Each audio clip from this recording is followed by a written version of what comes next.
Consultation is required when a development may result in adverse impacts to treaty rights. But what does this mean?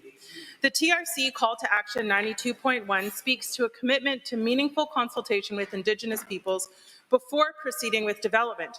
In Alberta, this process is guided by a provincial consultation policy. But are these policies effective? Not for the First Nations consultation staff, who have told me this is often treated as a box-ticking exercise. So what is meaningful Indigenous consultation? Meaningful consultation recognizes the diversity of each of Alberta's 48 First Nations with their own culture, stories, ceremony, and identity. We should not expect the Dene to be like the Blackfoot.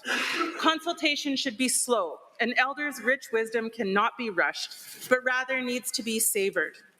Most consultations will involve a ceremony or a prayer to start off in a good way so that all participants can open their hearts and minds to listening and learning.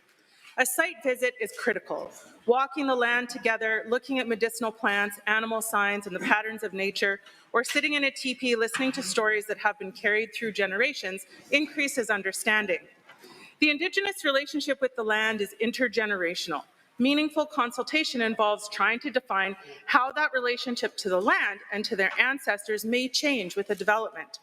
To do real, meaningful consultation costs money, which is why it is critical that it is properly funded. But this government doesn't do that. For me, meaningful consultation was standing in a forest with a Tsuut'ina elder, her eyes sparkling as she asked me to change my plans because the Creator's presence is strong here and we should respect that. Or sitting in a teepee with elders from the Goodstoney, Bearspaw, and Chiniki nations as they recounted stories of bison and recommended steps for good herd management.